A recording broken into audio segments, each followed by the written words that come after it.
I never believed in ghost stories. I used to enjoy them, sure, the kind you hear around campfires or see in late-night movies. But believing them? That was different. I was the kind of person who always needed an explanation. Strange sounds in the night? The wind. Cold spots in a room? Poor insulation. People swearing they saw something in the corner of their eye? Tricks of the brain. That was before the night I found the lighthouse. It wasn't supposed to be part of our trip. A few friends and I had decided to take a small coastal road trip in the dead of winter. Everyone else thought it was a ridiculous idea, but I liked the quiet. The beaches were empty, the small towns half asleep, and there was something almost purifying about walking along the water with no one else around. There were 4 of us, me, my friend Daniel, his girlfriend Claire, and our buddy Mark.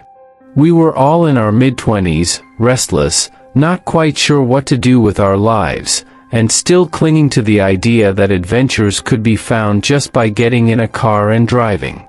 The morning had been bright but cold, the kind of cold that slices through layers of clothing and makes your bones ache. By afternoon, the sky had turned heavy and gray, the kind of sky that promised storms. The ocean beside us churned like boiling tar, its surface broken by whitecaps that crashed against the cliffs. That was when I saw it. We had come around a bend in the coastal road when the lighthouse appeared in the distance. It stood alone at the far end of a rocky outcropping, its tower rising crookedly into the mist. The paint was long gone, stripped bare by years of salt and wind. The lantern room at the top looked shattered, its glass panes broken and jagged like teeth. I remember leaning forward in my seat and saying, "Look at that." The others followed my gaze. Claire wrinkled her nose. "It looks condemned." Daniel smirked. "Haunted, more like." Mark, who had a fascination for anything abandoned or creepy, practically lit up. "We should check it out." I don't know what possessed me, but I agreed almost immediately. There was something about the lighthouse that pulled me, as though it was waiting for someone to come and remember it.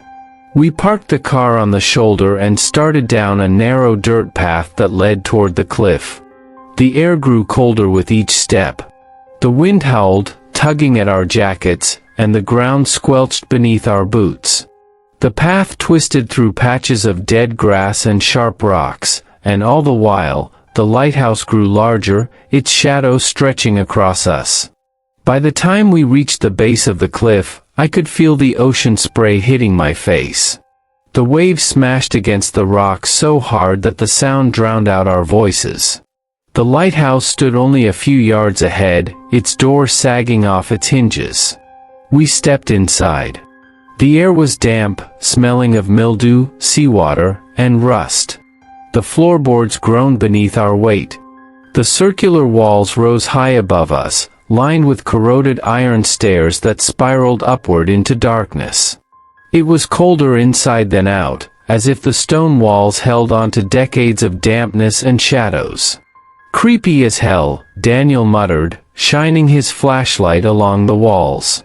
"Perfect," Mark said with a grin. We wandered deeper into the base of the tower, where an old wooden desk sat shoved against the wall. Papers littered the floor around it, soaked and torn. On top of the desk, half buried beneath dust and cobwebs, was a book. It was a journal. I brushed the dust off and picked it up. The leather cover was cracked, and the binding barely held the pages together. When I opened it, the smell of mildew and salt rose up, but the handwriting inside was shockingly clear.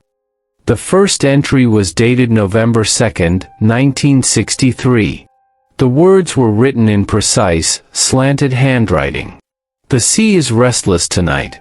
The waves strike the cliff harder than I have ever known. Perhaps it is only the storm, but I hear sounds at the door. Knocking, as though someone stands outside, though I find no one each time I check.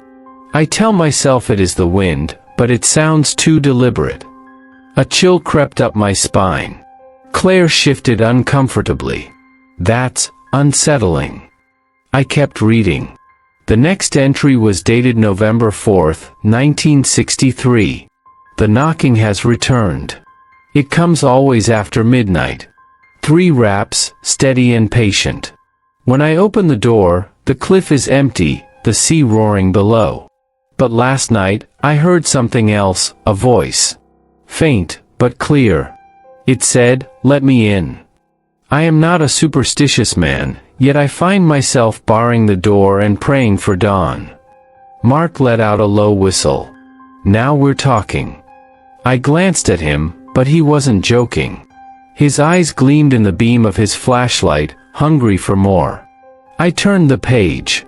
November 6th, 1963. I saw him today. A man standing in the surf below the cliff. His clothes were drenched, his face pale as bone, his eyes black and hollow. He raised his hand toward me. I dared not go near. The sea churned as though eager to swallow me whole. I do not know if he is living or dead. I only know I am not alone here. Claire hugged her arms tightly. I don't like this. Neither did I, but I couldn't stop reading. There was something magnetic about the words, as though the keeper's fear had been pressed into the pages themselves. November 7th, 1963. The voice grows louder. The knocking shakes the door each night. Sometimes it is 3 raps, sometimes more, always patient, always waiting. I thought I heard footsteps on the stairs above me, though no one is here. I feel the sea whispering through the walls. I fear it is inside. I swallowed hard and glanced up at the spiral staircase that twisted into the shadows above us. For the first time, I noticed how the silence pressed in. The ocean still roared outside, but inside the lighthouse, it was different. Thick. Watching. Mark urged me to keep going. November 8th, 1963. I have not slept. I hear him moving through the halls, dragging wet feet across the stone. I smell salt water where no water should be. I hear my name whispered from the dark corners. He knows me. He is patient. He will not stop until I open the door. I felt my skin crawl. Claire muttered something about leaving, but Mark insisted it was just the ravings of a lonely man going mad in isolation. But then we came to the final entry. November 9th, 1963. This will be my last entry. If anyone finds this journal, heed my warning, do not answer the knock. Whatever you hear, whatever you see, do not open the door. He waits for that moment. He waits for you. Beneath those words, written in a frantic scrawl, over and over again. He is inside. He is inside. He is inside. The ink was smeared, as though the pages had been soaked in water. For a long moment, no one spoke. The wind moaned through the cracks in the stone, and our flashlights trembled slightly in our hands. Then, from the darkness below, we heard it. Knock. Knock. Knock. 3 deliberate raps. Just like the journal said. The sound froze us in place. 3 knocks. Slow. Deliberate. As though someone was standing at the base of the tower door, rapping their knuckles against the wood. Daniel swore under his breath. Claire grabbed his arm. Mark, to my disbelief, grinned nervously, like a kid who'd gotten exactly what he wanted. Probably just the wind, he whispered, though his voice wavered. But we all knew it wasn't the wind. We had read the words in the journal only seconds ago. The sound matched them perfectly. 3 knocks. Not random. Not a creak, not a groan of wood. A rhythm. A summons. I tried to convince myself someone was playing a prank, maybe another traveler who had seen us enter and thought it would be funny to scare us. But the lighthouse was surrounded by nothing but cliffs and ocean. There was nowhere for anyone to hide. The silence stretched. Then, again. Knock. Knock. Knock. Louder this time. Claire's breathing grew sharp and uneven. We should go. Now. Mark shook his head. Come on, this is too good. We can't leave yet. But even his bravado was crumbling.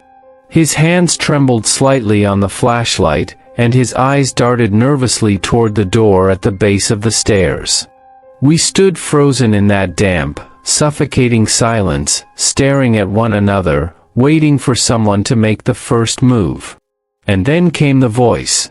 Faint at first, barely audible above the roar of the waves. A wet, gurgling whisper that seemed to seep through the cracks in the stone. Let me in. It was the same words the journal described. Claire let out a whimper. Daniel cursed again, louder this time. My stomach dropped as though the floor had fallen away beneath me. The voice came again, louder, stretching into a groan. Let me in. Something in the sound didn't belong to this world. It wasn't just a voice. It was the sea itself speaking, heavy with water, dragging across rocks, bubbling like air escaping from lungs that no longer breathed. Mark's grin finally vanished. His face went pale. Okay, maybe we should leave. That was all we needed. We bolted. The spiral staircase shook beneath our feet as we stumbled down toward the entrance. The knocking grew louder, faster, desperate. The wood rattled on its hinges. The voice rose into a howl. Let me in. We shoved past each other, tripping over broken planks and rusted bolts, until we burst through the crooked door and into the night air. The wind howled, the waves crashed, and for a moment, I thought we were safe. Then I heard it again. Knock. Knock. Knock. But this time, it didn't come from behind us. It came from above. I froze. The others were already sprinting down the cliff path, but I couldn't move. Slowly, against every instinct in my body, I lifted my eyes to the shattered lantern room at the top of the tower. There, silhouetted in the jagged glass, was a figure. A man. His body soaked, clothes dripping, his face pale as the moon. His eyes were pits of darkness. He raised his hand, slowly, and tapped it against the inside of the glass. Knock. Knock. Knock. I tore my gaze away and ran. The path was slick with mist, the rocks jagged and uneven, but we didn't care. We stumbled and slid, hearts pounding, breath tearing at our lungs.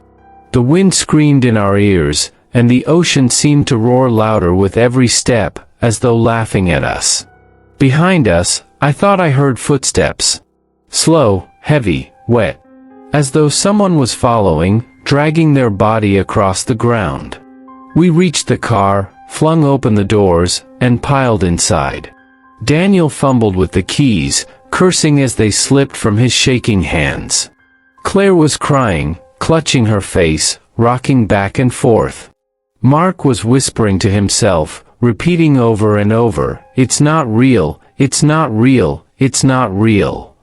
Finally, the engine roared to life. Daniel slammed the accelerator, and the tires screeched against the wet road as we tore away from the cliff. For miles, none of us spoke. The only sounds were the pounding of our hearts and the rattling of the old car as it sped through the storm. I kept staring into the side mirror, certain that at any moment I would see him standing on the road behind us. But there was nothing. Just fog and darkness. Eventually, the lighthouse disappeared from view, swallowed by mist and distance. But the feeling didn't fade. It lingered, heavy and suffocating, as though something had followed us. We drove straight through the night until we reached the next town. None of us wanted to stop until we were surrounded by light, by people, by anything that reminded us of the world we knew. When we finally pulled into a motel parking lot, the four of us sat there in silence, unable to move. None of us wanted to be the first to step out into the dark. When we finally did, the air felt different. Warmer. Safer. But still, wrong. That night, I didn't sleep. None of us did. Every time I closed my eyes, I saw that pale face staring down from the broken lantern room, his hollow eyes fixed on me. And worse, just as I started to drift, I would hear it. Knock. Knock. Knock. Soft, deliberate, as though it came from the walls themselves. The next morning, we packed up and left town without discussion. None of us wanted to be anywhere near that coast again. We didn't even look at the ocean as we drove inland. We never spoke much about it afterward.